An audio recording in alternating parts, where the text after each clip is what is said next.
Vamos abrir a palavra de Deus nesta noite de aniversário da Igreja de Gratidão, no livro de Deuteronômio, quinto livro da Bíblia, o quinto livro escrito por Moisés e terminado por Josué. Deuteronômio, capítulo de número 6. Deuteronômio, capítulo de número 6.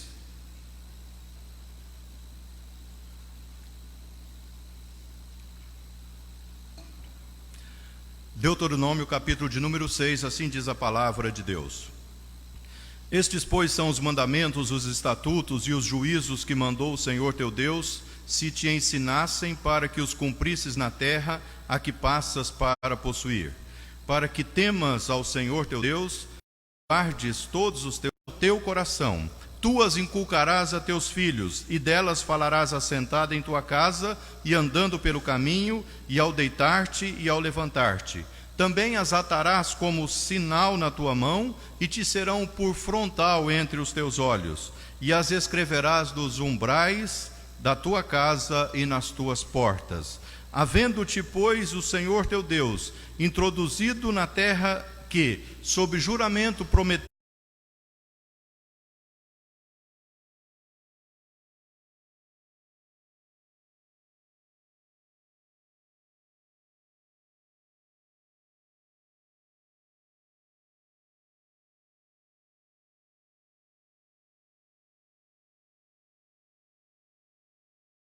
da casa do Egito, da terra do Egito, da casa da servidão. O Senhor teu Deus temerás, a ele servirás, e pelo teu nome jurarás. Não seguirás outros deuses, nenhum dos deuses dos povos que houver à roda de ti, porque o Senhor teu Deus é Deus zeloso no meio de ti, para que a ira do Senhor teu Deus se não acenda contra ti e te destrua sobre a face da terra. Não tentarás o Senhor teu Deus como tentaste em Massá. Diligentemente guardarás os mandamentos do Senhor teu Deus e os seus estatutos que te ordenou. Farás o que é reto e bom aos olhos do Senhor, para que bem te suceda e entres e possuas a terra que boa, a qual o Senhor, sob juramento, prometeu dar a teus pais, lançando todos os teus inimigos de diante de ti, como o Senhor tem dito. Quando teu filho, no futuro, te perguntar, dizendo: que significam os testemunhos, os estatutos e juízos que o Senhor, nosso Deus, vos ordenou?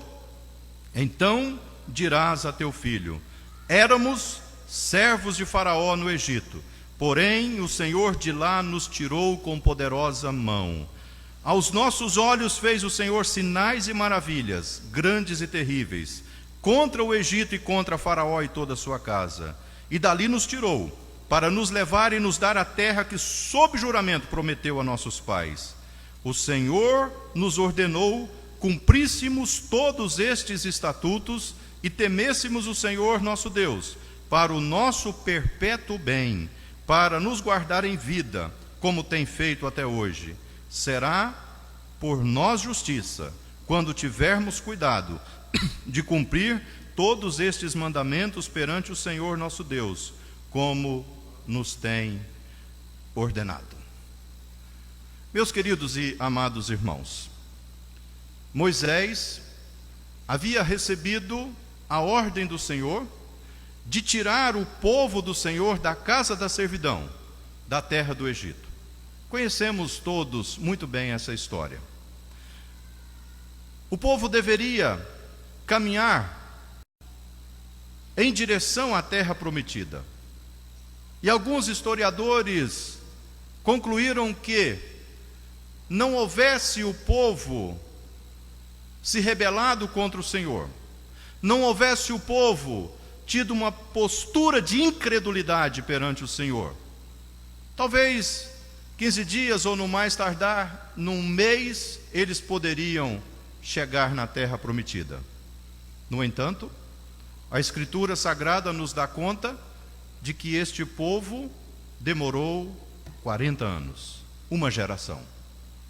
40 anos para chegar na terra que mana leite e mel. Porque o coração deste povo precisou primeiramente ser tratado pelo Senhor. E aquilo que o Senhor mais falou para o seu povo, e aquilo que o Senhor mais tem prazer na vida do seu povo, é exatamente que o seu povo o tema. É exatamente que o seu povo tenha temor do Senhor. O que significa temer ao Senhor? Nós vivemos numa sociedade que até mesmo esta palavra temer, ela já é quase que censurada, porque nós não podemos usá-la, não podemos falar dela. Imagina, as pessoas são livres, elas não têm que temer a ninguém, elas não têm que ter medo de ninguém. O temor ao Senhor significa sim também termos medo do juízo do Senhor. Significa sim também termos medo da poderosa mão do Senhor. Mas mais do que isso, temer ao Senhor significa nos colocarmos diante dele em total dependência, em total confiança, na plena certeza de fé de que ele está nos segurando nos seus braços. E ele vai nos conduzir à terra que mana leite e mel. Na sua opinião, o povo de Deus é temente a ele? Na sua opinião, você tem sido temente ao Senhor? Como é que nós temos lidado com versículos que dizem: o temor do Senhor é o princípio da sabedoria, revelam prudência a todos que o praticam? Como nós lidamos com o versículo que diz que pelo temor do Senhor os homens se afastam do mal? Como é que nós temos lidado, meus irmãos, com o temor ao nosso Deus? Israel estava, portanto, adentrando a terra prometida e precisava desta exortação. O povo de Deus precisava desta exortação. Eles precisavam compreender que eles tinham um Deus, e a esse Deus eles deveriam temer. A esse Deus eles deveriam dar culto. A esse Deus eles deveriam buscar. E nós sabemos, meus irmãos, que o propósito de Deus com o seu povo sempre foi colocar o seu povo no meio de outros povos, para que os outros povos conheçam o Senhor. Isso é muito claro, por exemplo, no Salmo de número 67. Abençoe-nos Deus, e todos os confins da terra o temerão. Deus fez assim quando tirou Abraão de Ur dos Caldeus, quando colocou Abraão exatamente na terra de Canaã, exatamente essa terra para onde o povo agora está voltando. E o propósito era que Abraão e toda a sua descendência temesse ao Senhor e fossem testemunhas do Deus vivo, do Deus Criador, do Deus Redentor. Isso vai acontecer agora até o período de Davi, quando ele é o rei que de fato dá cabo aos filisteus. E em toda a história do povo de Deus, sempre Deus colocou o seu povo para ser testemunha do seu poder. O que ouvimos e aprendemos, o que nos contaram nossos pais, não vamos encobrir aos nossos filhos. Pelo contrário, contaremos às vindouras gerações os louvores do Senhor, as maravilhas que fez. Da mesma forma, quando Jesus falou para os discípulos ficarem em Jerusalém, até que do alto eles fossem revestidos pelo poder do Espírito Santo, para que eles fossem testemunhas em Jerusalém, na Judéia, Samaria e até os confins da terra. Da mesma forma, Deus, depois de ter permitido 1000 anos de trevas, de escuridão, 1000 anos que a sua palavra ficou enterrada, agora Deus levantou no século XVI Martinho Lutero, João Calvino e todos os reformadores, para que em cada região onde o povo de Deus está, a palavra do Senhor possa ser lida, exposta, explicada, para que o Senhor seja glorificado. Assim aconteceu conosco. Depois de um despertamento nos Estados Unidos, Simonton veio ao Brasil há 160 anos. E a igreja presbiteriana passa então a irradiar a luz do Senhor e a glória do Senhor.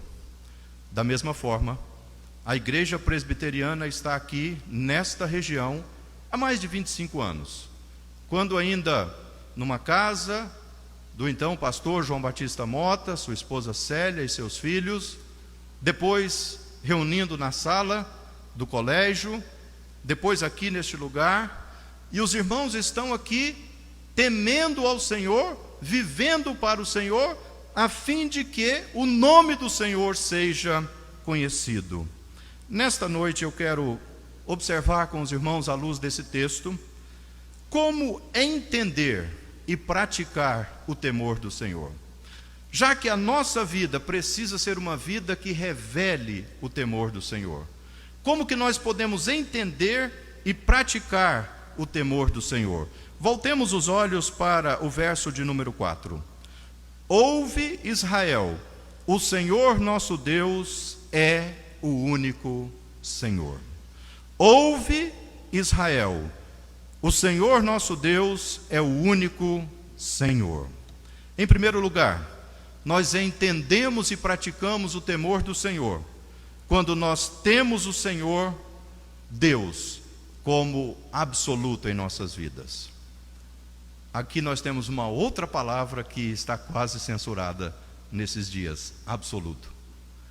Porque, mais do que nunca, o século em que vivemos, nesta era chamada de pós-moderna, porque alguns literatos ou literários, aqueles que estudam a literatura e que fazem esse tipo de divisão da história, estão dizendo que a partir de 1989, exatamente a partir de novembro de 1989, quando houve a queda do Muro de Berlim, há 30 anos, nós vivemos o período chamado de pós-moderno. Mas parece que já foi para lá de pós-moderno, parece que já é hipermoderno. O fato é que dizer que algo é absoluto é praticamente um crime, porque tudo depende da sua verdade, tudo é relativo, tudo depende da opinião que você tem a respeito. A sua opinião é uma, a minha é outra. Portanto, então, não podemos dizer se isto é certo ou se aquilo é errado. Meus irmãos, exatamente neste contexto, Deus tem permitido a existência da igreja, para que a igreja possa temer ao Senhor e praticar o temor do Senhor, tendo o Senhor Deus como absoluto. Olhemos, irmãos, para este verso. Ouve, pois, Israel. Aliás, ouve, Israel, o Senhor nosso Deus é o único Senhor. Naquela época, havia também muitas divindades. Todos sabemos disso. Sempre o coração do homem foi um coração religioso. O ateísmo, de fato e de verdade, é inexistente. Completamente inexistente. Porque Deus colocou a eternidade no coração do homem. Portanto, a religiosidade sempre fez parte da raça humana, em qualquer lugar. Em qualquer lugar. Em todas as épocas. Portanto, na época de Moisés, na época de Josué, neste período aqui, havia muitas e muitas e muitas divindades. Um exemplo.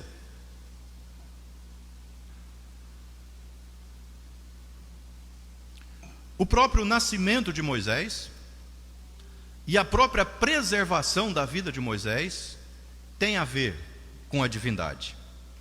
Quando a mãe de Moisés o teve, então a ordem dada por Faraó é que os meninos fossem mortos, mas as parteiras não mataram Moisés. E aí a irmã de Moisés, Miriam, pegou o menino colocou sobre ou dentro do cesto calafetado de betume e colocou para navegar no rio Nilo. E ficou olhando. A filha de Faraó viu a criança e pegou a criança, e o nome da criança que foi dado é Moisés, que significa tirado das águas. Não, nascido do rio, porque o rio Nilo era uma divindade para os egípcios, pelo simples fato de uma relação agronômica perfeitamente natural. Todo rio que sobe o leito no período da chuva, quando ele baixa o leito, a terra fica fértil. Isso acontece em qualquer lugar no mundo, aqui no Araguaia, em qualquer lugar. Então o rio subia, e quando ele baixava, a terra ficava fértil e eles plantavam. E a interpretação é: o rio é Deus, porque Deus nos dá a plantação. O Deus Nilo nos dá a plantação e a fertilidade. Moisés, tirado das águas.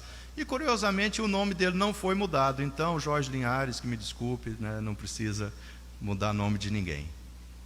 E ele significava exatamente isso: nascido do rio, nascido das águas, porque o rio Nilo era uma divindade.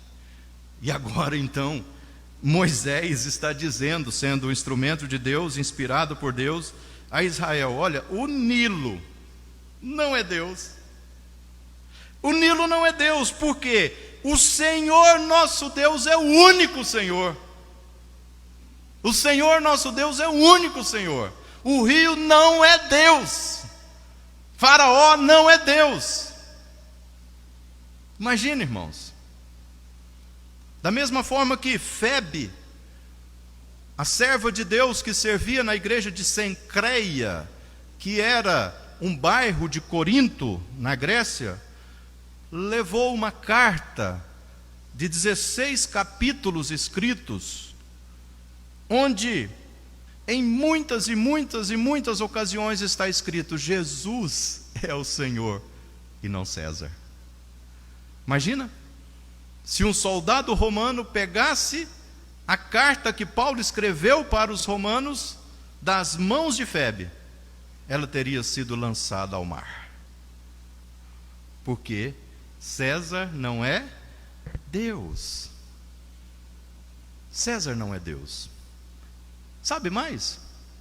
Quando Jesus encontra-se com os seus discípulos e eles precisam pagar o tal imposto, e aí se pesca na boca daquele peixe a moeda, o estáter, e tem nela a cara e coroa, e a esfinge e inscrição está escrita: César é Senhor. E Jesus então diz: dai a César o que é de César e a Deus o que é de Deus.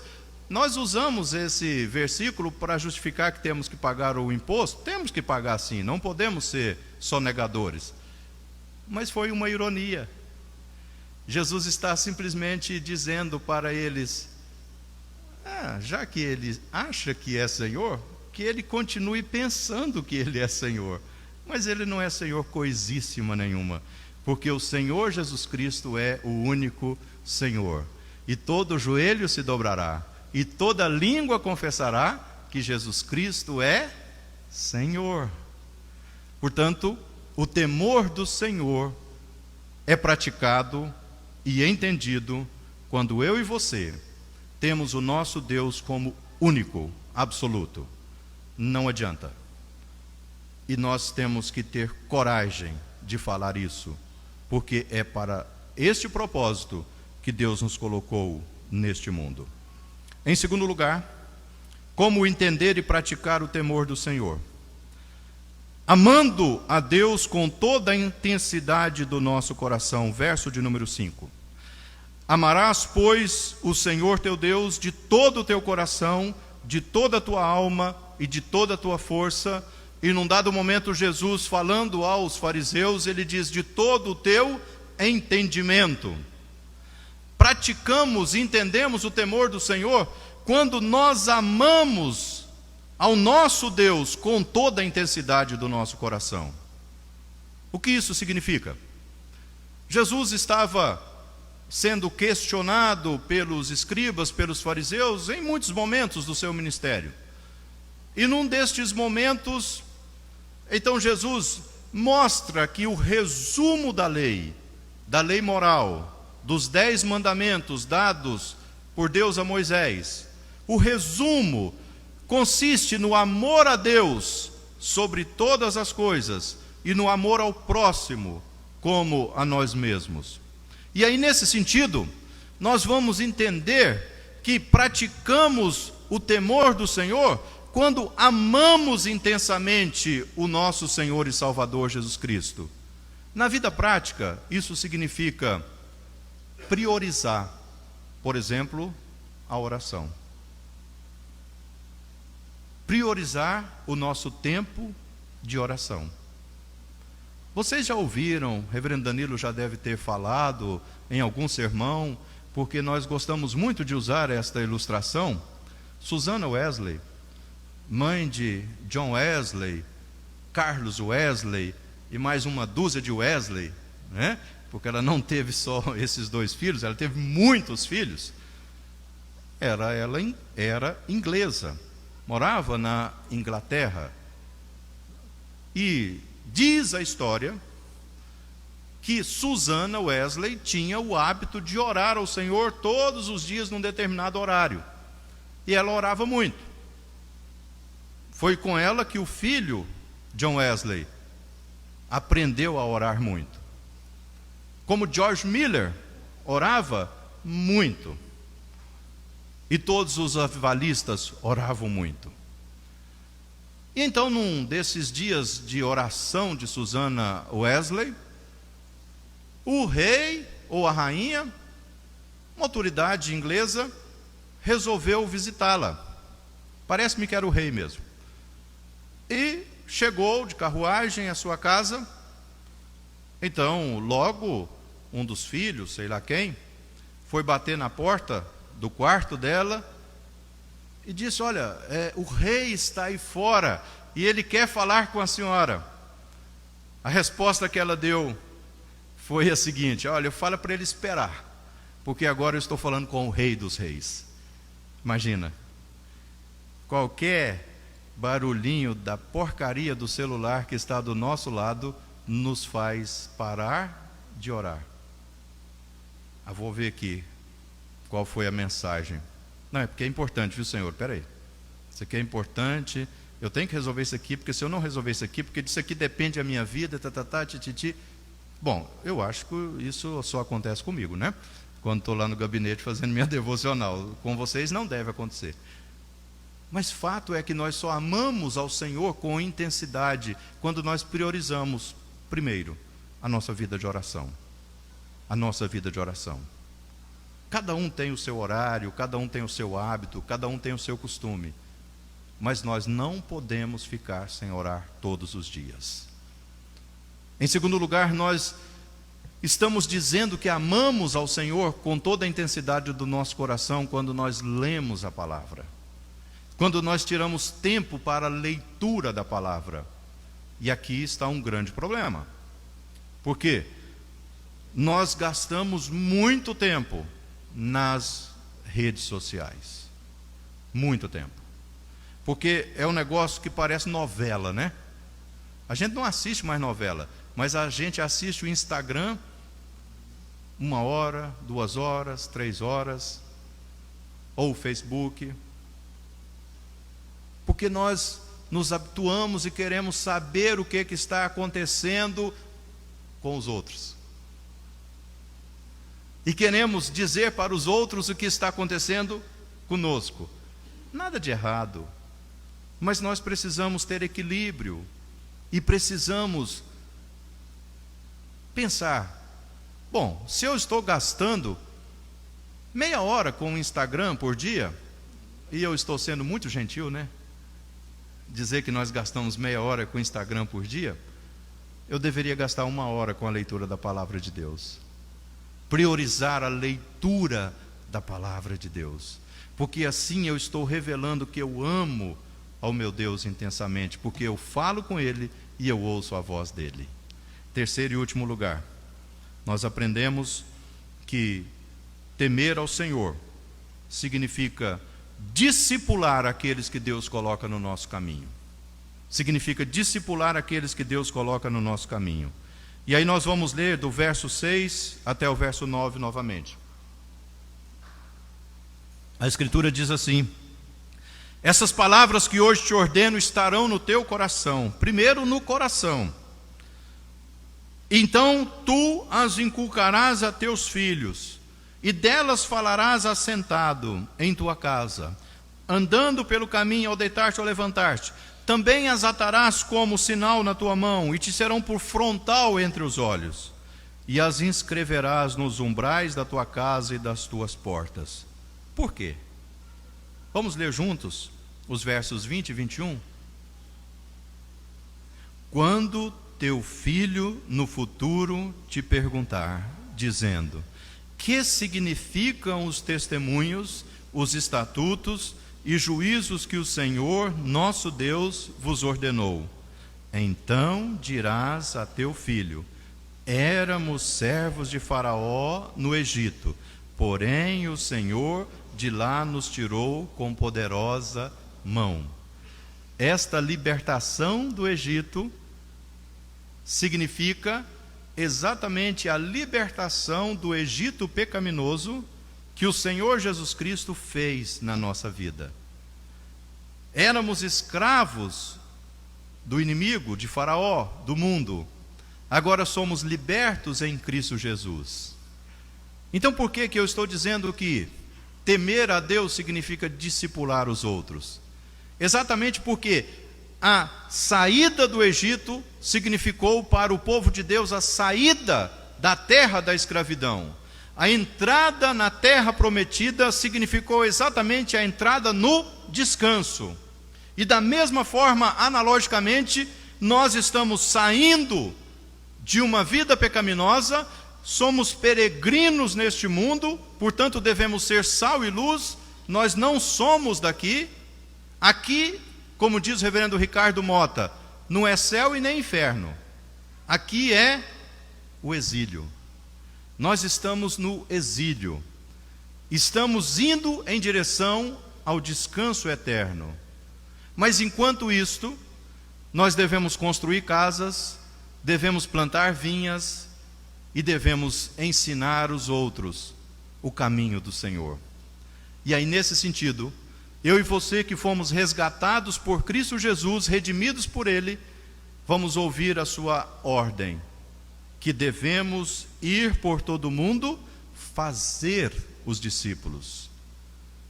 Fazer os discípulos, marcando os discípulos com o sacramento do batismo, e vamos continuar ensinando e aprendendo até a consumação dos séculos.